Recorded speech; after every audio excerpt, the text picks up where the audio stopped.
Welcome, my name's Dr. Jason W. Morrison and I'm a theologist from New South Wales, Australia.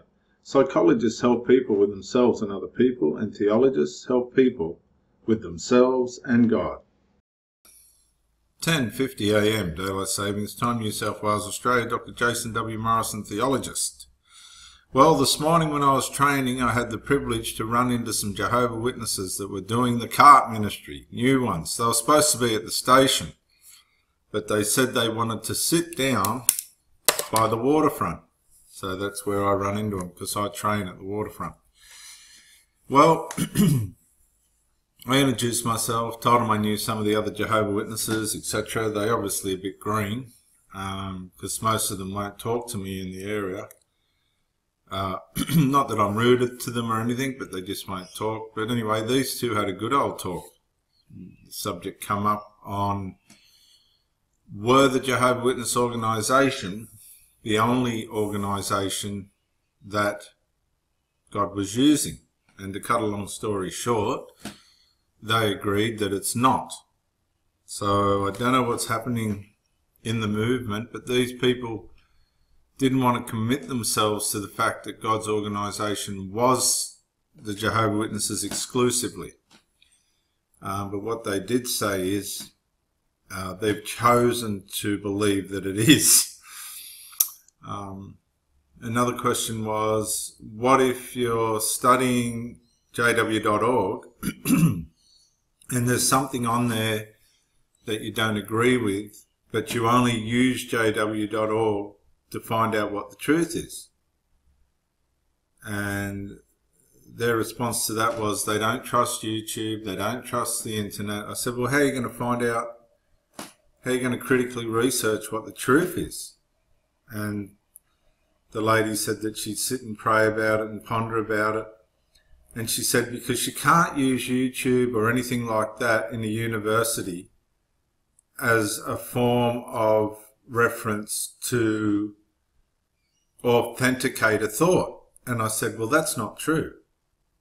You can use that, because I've done it. I've done it in my PhD. I've quoted things off YouTube at university for my PhD. She went a bit quiet on that one. Very clever young woman, actually. Very alert, very awake. But you can use sources such as that. And I said, so if you don't believe something that the Jehovah Witnesses are teaching, that doesn't mean you still can't be a Jehovah Witness. And she agreed with that, but she said, why would you be a Jehovah? She was the leader. The poor old other bloke was just a follower, the husband. Amazing how these Australian Jehovah Witness women seem to have the power over the men over here. But anyway, I said, well, if I was a Jehovah Witness and there was something that I didn't believe that they were saying, I could still be a Jehovah Witness. And she said, well, why would you be? She said, if there's something that they're teaching that's not true and you believe it not to be true, why would you? Well, I'm standing there and I'm going, well, why use Jehovah Witnesses then? And it showed me that they've just decided to be blind to any way of finding out anything that may be true outside the teaching of their organisation.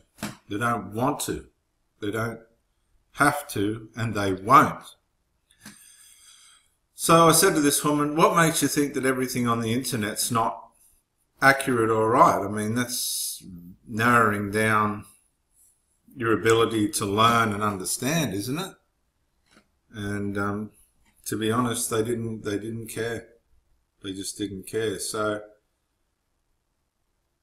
whilst I had a good conversation with them, one of my conversations, the conversation went down the road of what do you have to do or not do to make God happy or stop him from being sad. Excuse me. So they said that you have to do things on a daily basis to show that you are doing what Jesus said. And I said, well, what's that? What do you have to do? I said, when you leave this cart, whatever you're doing, and go live your lives, what are you going to do that's any different than what I do? I said I was riding my push bike along here thanking God for the life that I had. So what's any different to what I'm doing to what you're doing? And I thought, actually, me speaking to you is more beneficial than you speaking to me. I didn't say this to them, but I thought, yous are sitting there thinking you're doing me a favour. You're not. I'm doing you a favour by stopping and talking to you. Because what you're selling's rubbish. Garbage. So they believe that you have to, minute by minute, do things to make God happy or stop him from being sad. If you don't believe in what the Watchtower teaches, this is how it started, you will go into Armageddon. But by the time the conversation finished, because I said, where's Jesus in all this? Like, where does the finished work of Christ fit into what you're saying? So by the time the conversation finished, it ended up basically, we choose to be Jehovah's Witnesses, and that will get us out of Armageddon. But if you believe in Jesus and do what he says to do, you'll get out of Armageddon too. So if that makes sense to any ex-Jehovah's Witnesses watching this,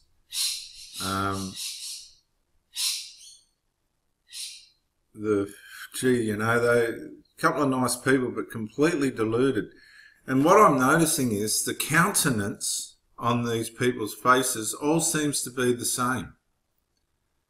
There just seems to be something missing, something incomplete in the psyche, the spiritual psyche of these people.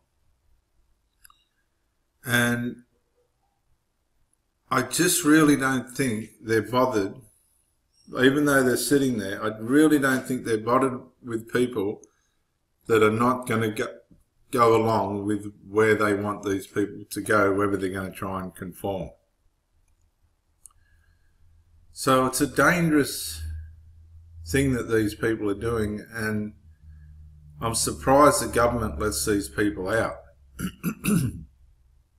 I bring up 1914. They said that they'd be happy with the overlapping generation. I said, well, what happens when that runs out? And they said it won't matter. Jehovah will sort that out. So she was talking about how in the early days they had to go to James. Remember when James came up with the idea of the no blood and all that sort of stuff and this and that? But what she failed to realise is we're not under law, and that was a big mistake on the early church to even make up those rules. You know, they're not theologically educated. They're not theologically trained to look underneath the surface. So I had a good conversation with him, made a couple of friends. He'll speak to his mate who I've sat with and studied with in the park, whose friend is an elder. And the elder brought his wife down and sat with me, and by the end of it, they just abandoned me. They didn't want to go any further with me because they knew my intelligence and theological training was going to be too much for them. And they were happy just to go along with their beliefs. So, just a couple of points. Should I be worried about trying to change Jehovah's Witnesses? No, I'm not.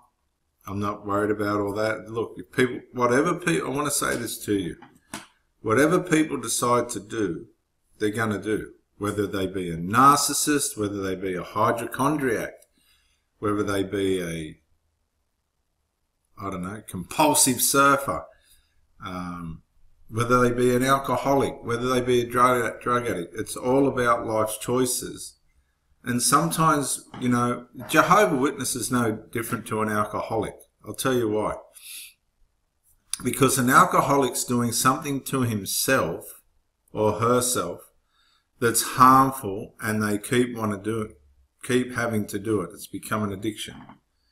The Jehovah's Witnesses are exactly the same. They're involved in something that's harming themselves and others, even though it doesn't appear to be that way on the surface. That's when you believe a lie, you're harming yourself. So they're harming themselves and everybody around them with their religious beliefs, and they're addicted. They can't find their way out. It's like a disease. they're stuck in this disease and they can't find a cure. They can't find a cure for their disease. And that's my take on it. But as far as me thinking I'm going to go around changing these people or not, you got no hope. You have got no hope. You might get a miracle, but I think it's going to be a personal, individual encounter with reality that's going to change these people. Nice people, but spiritually shipwrecked, spiritually dangerous, horribly dangerous. That's my take today. So this is Dr. Jason W. Morrison. I've been down with the Jehovah Witnesses. Lovely people, nice to talk to, but completely and utterly deceived. Bye for now. Yeah, Dr. Jason Morrison, theologist again. I just want to say thank you for watching the videos, and I hope you got plenty of self-rediscovery and freedom out of it. If you watched it on YouTube, please share or like, maybe even comment. If you watched it on Facebook, like, comment, share. But most of all, get out and live. This isn't a rehearsal. You've got a one-off life. Don't let your loyalty and your faithfulness blind you to the life that you should be experiencing. Till the next video, thank you for watching, and bye for now.